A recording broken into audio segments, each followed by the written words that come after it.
Foreign-funded NGOs are blocking any exploitation of gas. And our view is that we must actually have a candid discussion about this thing. Umphatho wezimbiwa namandla umnumzana Gwede Mandashe uthi ukusetyenziswa kwemithombo eyahlukeneyo yezamandla kuphela kwesisombululo kumbhodi wombane weli loMzantsi Afrika. Sizawukwazi nobana singene so that sikwazi ufika nezinto ezincinci noba zingubo into kokubana abantu bakwazi uba nezinto nobana umntu xa ifumana loo shelter, loo temporary shelter ifumanayo, at least banazo izinto noko abazawuqala phezu kwazo. Amemelela uncedo kurhulumente amaxhoba ashiywe embhanguza sesitshingitshane eMpuma Koloni kutshanje. All the ladies are really strong, but I'm very excited to put up the best numbers possible and hopefully bring home some medals. Elinye iqela lembalekisi eli lintingele eGhana lisuka kwisikolo senkqwelomoya OR Tambo eRhawutini ukuya kuthabatha inxaxheba kwimidlalo yeshumi elinesithathu yelizwekazi iAfrika xa kusongwa le veki.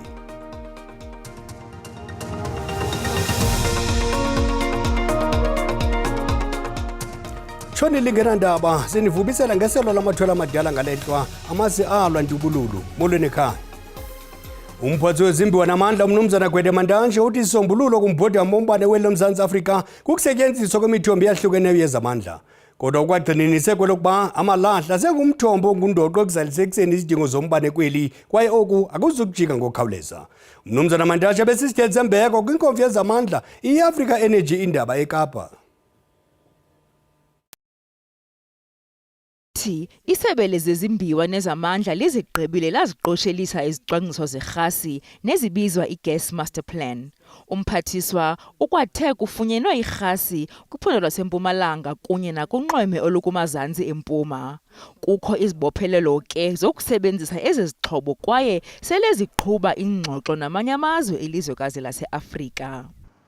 Foreign-funded NGOs are blocking any exploitation of gas. And our view is that we must actually have a candid discussion about this thing, whether we must stop development or can we have development working with climate conducive environment. So that they must complement one another, but you can't stop one another for the other. Umandashe uqhube ngelithi uMzantsi Afrika utyebe uteketeke zizimbiwa zeuranium nengakwazi ukudlala indima enkulu ekuziseni umbane. Kusenjalo amatshantliziyo ezikusingqongileyo athi ukufaka iziseko eziza kusebenzisa ioli kunye nerhasi kuza kutyabula iipokotho zeli ngokumandla. Eli qela beliqhankqalaza ngaphandle kwendawo ekubanjelwe kuyo le nkomfa. Not a fossil friendly source of energy, and that's why we are saying renewables is really the way to go. Isaqhuba nangomso. Abantu abachatshazelwe sesitshingitshane kutshanje eMpuma Koloni bamemelela kurhulumente ukuba abahlangule kwintlungu abakuyo. Abanye bashiya ke bengenawo namakhaya becela igwiba lokhuseleko kubamelwane. Ukanti umasipala wesithili amatholo usahlola ubungakanani bomonakalo. Beqokelela intsalela oku kokushekileyo kwindlu kaMnyamezeli Dumaphi noneminyaka eyi-63 ngoku uxakekile ukuba uza kwenza njani kubheka phambili. Nanto namhlanje ndinjena cela uncedo ndibe nendlu intloko yam ndifihle kwalapha. Kwabo bebesakha izindlu zabo esi siganeko sobabuyisele emva. Ndiyazi ngoku ndizaqala ngothini ngoba kaloku inithi ngoku into efana nje babe saqhuba uronta ngoba ngoku uphinde kudilike karonta kwadilika kwandlo. So andiyazi ke ngoku iceba lokungokwandiphangela lo ndiyapeya qha. Kuzobakho nongenelelo lwamasebe karhulumente kule ngxaki. Isebe lezezindlu, human settlements nayo kuzofuneka iactivatiwe, social development nayo kuzofuneka engenile. Nathi kwelethi cala sizawukwazi nobana singene so that sikwazi ufika nezinto ezincinci noba zingubo into kokubana abantu bakwazi uba nezinto nobana umntu xa ifumana loo shelter, loo temporary shelter ifumanayo, at least banazo izinto noko abazawuqala phezu kwazo. Ukanti sisitshingitshane sikwachaphazele nombane kwaye umonakalo usaphononongwa. Abongile Yankisi kwiindaba ze-SABC kwilali eThembeni ngaphandle kwaseQonce. Amapolisa asebenzise izityeziso ukuchitha isiqu sabaqhankqalazi eLorry Park eBloemfontein eFreystata. Kukhule ukugxilishana ngezikhondo zamehlo phakathi kwabahlali kunye nabo bazithathela umhlaba ngenkani. Ibutsheni bale mini abahlali bavalele aba bangena ngenkani kumhlaba wabo ekubeni bangene kule ndawo baqhube nokudumeka amatyotyombe abo. Baqale isentsha imini yangomgqibelo ukungena ngenkani kumhlaba ongengowabo kwifama iBrandkop kufutshane naseLorry Park. Amaqela amabini aphikisanayo abahlali alawulwe ngamapolisa. Abahlali baseLorry Park bathintela abahlali abatsha ukuba bangene kumhlaba. Oku kudala inkxalabo kubahlali bale ndawo ngokhuseleko lwabo. I'm very scared, like we are not safe, even myself. Because my husband is not always around at the house. Monday to Thursday he is not there. Even my yard is not even I'm not having the devil's fog and everything. They are trespassing, they are doing whatever that they want to do. Kodwa abahlali abatsha bazimisele ukuhlala. There is nothing like rapes because people, they can't just come from the location and come and rape the people in Lorry Park. We are here because we don't have place to stay. Municipal ombaxa waseMangaung usamile kwelokuba abantu abatsha abavumelekanga ukuba babe kwindawo abakuyo, kodwa nangona kunjalo uyawuthobela umyalelo wenkundla. The court order instruct upon us that on those dwellings that are established and people are living, we must leave them until the matter has come to conclusion. Those that are continuing to erect, we must stop them and remove all the rubbles or shacks that they are trying to come up with. Kwimpela veki bekukho unxunguphalo ngethuba abahlali bebequbisana naba batsha bezama ukubagxotha. Kukhona namapolisa ukuqinisekisa ngokhuseleko nokubeka iliso kwimeko. Abahlali baseKensington nengingqi ezikwiziphaluka kwimpuma yeGauteng babambe uqhankqalazo begxinisa ukungonelise kwabo kukwenziwa kwenkonzo. Banikezele uxwebhu lwezikhalazo olutyikitywe ngabantu abangaphi kwama500 kwiofisi kasodolophu noluthe thaca uluhlu lwezinyanzeliso nezikhalazo. Abahlali baseKensington Observatory eTroyville nezinye indawo ezingqongileyo bangene izitalato zaseGauteng ngoqhankqalazo besenza isangqe sokuhlangulwa kwendawo zabo nesithi Save Our Suburbs. Bathi baqhuqukile kukujongelwa phansi kumasipala wesixeko saseGauteng. Banikeze uxwebhu olutyikityiweyo kwisixeko neliqulathe uluhlu lweengxubakaxaka ezibaxananazeleyo ezifana nokunqanyulwa kwamanzi nombane, amatyala angachanekanga, uqweqwediso lwezindlu, ukungakhathalelwa kwezakhiwo zophuhliso nkqu nokusilela kokubonakala kwamapolisa nabonyanzeliso mthetho. Yes. Complete lack of water infrastructure repair and maintenance by Johannesburg Water. Complete lack of electricity repair and maintenance by City Power. Drain on water, road and electricity infrastructure caused by illegal businesses, illegal vendors and illegal buildings with multiple tenants.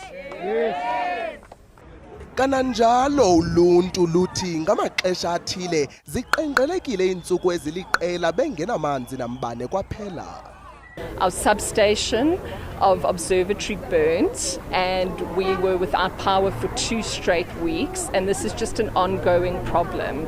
We have so much crime, we have illegal dumping, we have overcrowding in our yards, there's so many problems nje. Ukanti ke isixeko saseGauteng siphefumle ngelithi izikhalazo zabahlali zithatyathelwa ingqalelo ngokuxhaphagxabhisa. It has been a priority on the executive mayor's list. Amongst issues that they mentioned is Joburg Water, the issue of electricity, and intergovernmental relations issues such as safety, where they've mentioned specifically the South African police. Sinamkela kwakhona kwindaba zelijele yakwazi ukubukela kwakhona ezindaba kwijelo leYouTube uthi SABC Iindaba zesiXhosa. Ukanti xa ubukele sicela ucofe ulike ze uba ukwamcofa usubscribe sibongwaza wenze njalo. Kwinqaku lokuqala sithe Umphatho wezimbi wanamandla umnumzana Gwede Mandashe uthi isombululo kumbhodi wombane weli loMzantsi Afrika kukusetyenziswa kwemithombo eyahlukeneyo yezamandla. Kodwa kwagxininise kwelokuba amalahle sengumthombo ongundoqo ekuzalisekiseni izidingo zombane kweli kwaye oku akuzukujika ngokukhawuleza. Umnumzana Mandashe besisithethe sembeko kwingofu yezamandla iAfrica Energy Iindaba eKapa. Lihleliselo lwesibini wevekezayo ityala lamadodana amabini atyholwa ngokubandakanyeka ekubulaweni kwerapper uKenan aka Forbes noTebelo Mutswane eThekwini Nyakeni. Oku ngelokuvumela abatshutshisi negqwetha labo bafumana isicelo esesikweni kumlawuli wezotshutshisi uWeli sokudidinjelwa kwabamangalelwa eMzantsi Afrika. Abantakwe uSiyabonga noMalusi Ndimande bavele phambi kwenkundla kamantyi yasemanzini eSwatini. Bajongene nezityholo eziliqela kuquka nesokubulala. Umlawuli wezotshutshiso waseSwatini uxelele inkundla ukuba abakasifumani ngokusesikweni isicelo sokudidinjelwa kwaba batyholwa ababini ze wacela ukuba lo mpakhe uhlehliswe. When the matter was adjourned last week, Your Lordship, the reason was that we haven't received the formal extradition application from the Republic of South Africa, Your Lordship. Igqwetha labamangalelwa khangela isichasa isicelo sohlehliso kodwa lavakalisa inkxalabo ngokwexuthwa kweminxeba yabarhanelwa ngethuba babebanjwa. They were short of an affidavit that was authenticating the apprehension or rather the seizure of the cell phones. Abenkonzo yesipolisa bathi kulibazisekile ukubanjwa kwesisibini ngenxa yokungasebenzisani kosapho lwaso. The family should have told us at the time that the people are looking for in this address. So we would have resolved this thing long time ago. Kusenjalo abatyholwa abahlanu kwakweli tyala kulindeleke bavele okwesibini kwinkundla kamantyi waseThekwini ngomso. Uyise kaSupamega kakafuni ukwaxhoma phezulu amathemba wakhe ngeli tyala uthi kusekusasa. For me, it is the start of that next stage. It doesn't represent that, we're there. It's really the start to get closer to the truth. Abatyholwa bajambelene nenkwenka yamatyala kuquka awokubulala, ukuzama ukubulala nokuba nemiphu engekho mthethweni nembumbulu. Abahlali basesisection eNtuzuma eThekwini bayavutha kumsindo okungabi namanzi. Sele ilixeshana lengingqi kunye nezinye eziyingqongileyo kulo masipala waseThekwini ingenamanzi. Le ngxaki ikhokelele kungenelelo lomphathiswa wesebe lezamanzi nogutyulo uMnumzana Senzo Mchunu ekubuyiseni amanzi kwiingingqi ezichaphazelekileyo. Bangaphezudlwana kweinkulungwane ezimbili abantu abakhahlanyezwe isimo sokuntula amanzi esicemini uC eNtuzuma kusukela unyaka oqala. Bebelokhu bethembele emalolini amanzi nawo angafiki njalo. Abanye baze bayowakha emphakathini engumakhelwane elindelani. Lo mphakathi ujoyinwe ngisho abantu abadala ukuzwakalisa ilaka lawo. Ongakwazi ukuyihambela oneminyaka engu-80 ugogo Nombuyiselo Blose uhamba ngesihlalo esinamasondo. Nakuba engekho amanzi, uMasipala usabanika incwadi zokusetshenziswa kwamanzi okumele bakhokhe. Njengangikhuluma nje akukho manzi, ama-toilet ayanuka, iwashing igcwele ubhaskidi yachicha ngoba asinamanzi. Siphatheke kabi ngendlela eyisimanga. Amalungu omphakathi abedinwe kanwe unwabo agcwale italati ashisa amathayo omgwaqo befuna amanzi. Kodwa eminye imiphakathi enamandla kakhulu ngaphezulu kwethu ifona straight kuminister, ifona straight kulabakhulu laba abaziwayo ukuthi bangakwazi ukuthi into bayiqhube ngeforce kube khona iaction ezosiza umphakathi. Thina sinakho lokho. Sesikhathele okwangempela bebengasibuyisela amanzi. Basithatha kancane ngoba somphakathi othule, umphakathi onezingane ezikhuluma isigisi. uMasipala weTheku uthi uyayazi inkinga yamanzi ezindaweni eziningi ezakhele iTheku nokuthi onjiniyela basemzamweni yokulungisa isimo. Eindabeni ze-SABC nginguvusi Khumalo eThekwini. Izityholo zokufumbathisa ngakusomlomo weParlamente unkosikazi noSiviwe Maphisa Nqakula zikhankanywe ngokumandla kwintetho zamalungu eParlamente namhlanje. Abanye kumaqela ezopolitiko bafuna kuphandwe ezi zityholo. Iphephandaba lale mpelaveki lityhole unkosikazi Maphisa Nqakula ngokufunjathiswa ngezigidi ezingange-2.3 million randi ngexa kwisihlalo sokuba ngumphathiswa wezokhuselo ngunokontraka we-SANDF. Ini bilusuku lokuqala lokuhlala kwendlu emva kokuqhambuka kwezi zityholo ngempelaveki. uMaphisa Nqakula ebengekho, ibambela somlomo ingusihlalo wendlu uCedric Frolik. Ungabikho kwakhe khange kubatheze mandla amaqela aphikisayo ekuphakamiseni lombandela, esithi ikomiti ejongene namaqithiqithi namandla amalungu eParlamente fanele iphande. Of our parliamentary institutions must be safeguarded, and those who are found guilty of corruption must be held accountable. What is most concerning is that these corruption allegations come at a time when the Speaker is facing further allegations of approving a secret 70% salary hike for the STP, Mr. Xolile George. Allegations are too serious to simply be ignored. We should take a stand as the National Assembly, convene all party leaders and chief whips and agree to move an urgent resolution to remove her. Kwicala lezamazwe angaphandle, iqela le-ANC livakalise ukuxhalaba yimeko yasePalestina nokufumaneka koncedo.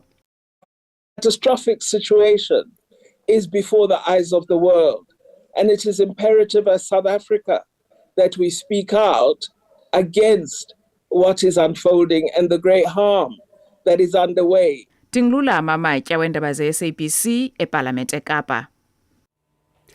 Ukusilela kolwazi nokuphoxeka kukhankanywe njengezizathu ezikundoqo ezibangela ulutsha lungathabathi inxaxheba kuvoto. Yayizivakalise oku kwiphulo elibambe kwilokishi namarhala ePhalaborwa eLimpopo. Eli phulo lijolise ekukhuthazeni ulutsha ukuba lithabathe inxaxheba kunyulo jikelele oluzayo. Ngobuso elizweni baphefumle ngentshisakalo yokuthabatha inxaxheba kunyulo lwalonyaka ka-2024 bavakalise ngelithi umxhelo wabo uqaqambiswe lulangazelelo lotshintsho nesidingo sokuza nenguqu kweli. We want the political party that will create more job opportunity to each and every person as the youth. We as the youth are going to school, but at the end we are being unemployed. I'm going to vote for changes, you know. We've been struggling for over 30 years. Ngokwekomishoni ezimele yonyulo ye-IEC, umyingo wama-78% wepesenti yolutsha ubhalisile kulonyaka. Eli linani elimandla xa kuthelekiswa nonyulo oludlulileyo. I-IEC oko ithe gqolo nephulo lokukhuthaza abo bangenalwazi luphangaleleyo lokuba yinxalenye. Not sufficient information is available for young people to make up their mind, to decide, to make a choice. So we need to share with them as much as possible of party manifestos, of why they need to participate and vote.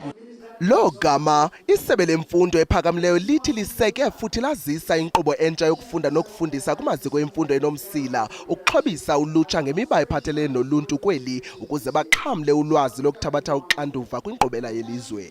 Kune program ke esisanda kuyifaka kuma colleges nakuma universities.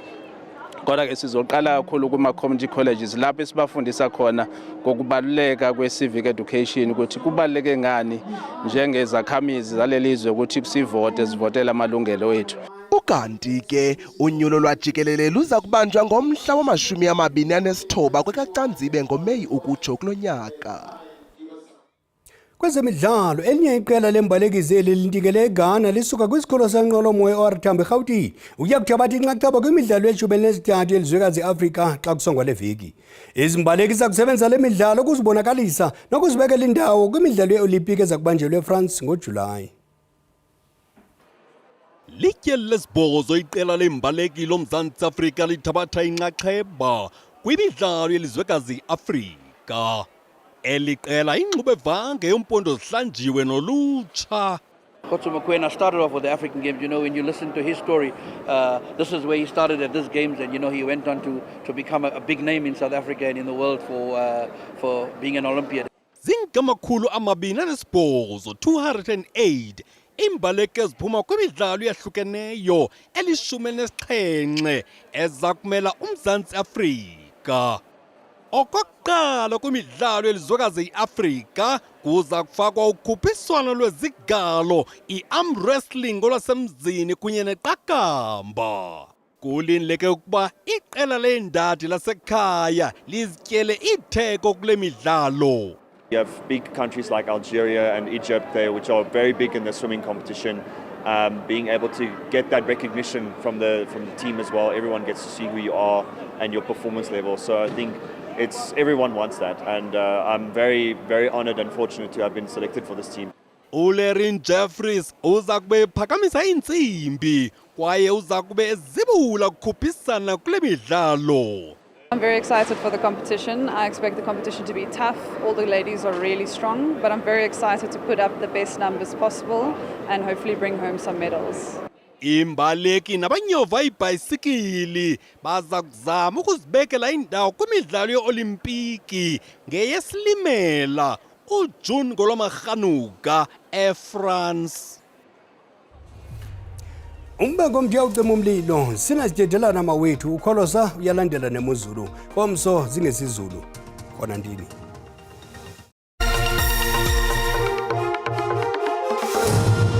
Mawuhlangana namafulifu meyicamako basembonje evumeleni ndingunonkanyezi ngalelanga lenkanyiso nirhabulise kuqikelelo lwemozulu yangokuhlwanje xa sijonga ke imvula nomoya kuyapholeka mbukela into kubana lithe rhwelela ngamafu kwiindawo ezininzi nemvula ke ezingephi ezingathi sizilindele phaa kwandonga zikaduma zika 30%. Ichuncembe mbukeli sijonge imvula nomoya ngomso liyapholeka mbukeli balisemathumba ntaka kwiindawo eziphako Upington ko Bloemfontein kwiindawo ezixananezileyo phaa ekuphumleni kanti ziqhubeke ke mbukeli ezamvula ezingephi zikhatshwa ke sizibhaxu zenkungu ezingathi sizilindele kwindawo eziphakamileyo phako Thekwini. Ichuncembe mbukeli sijonge uSouth African Weather Services ukhuphe isilumkiso ngokuhlwa mbukeli into yokubana singalindela umoya obhudlayo kwindawo ezigudla unxweme phako Gqeberha nakoMonti kanti ke mbukeli ngomso kwakhona uyawulindela kaloku umlilo wamadlelo ozawuthi uchaphazele kaloku indawo eziphako Bulukwane koPitoli naphako Mahikeng eMntla Koloni. Ichuncembe mbukeli sijonge amaqondo bushushu aphantsi ngokuhlwa njengoko kaloku mbukeli sibona into yoba indawo eziphezulu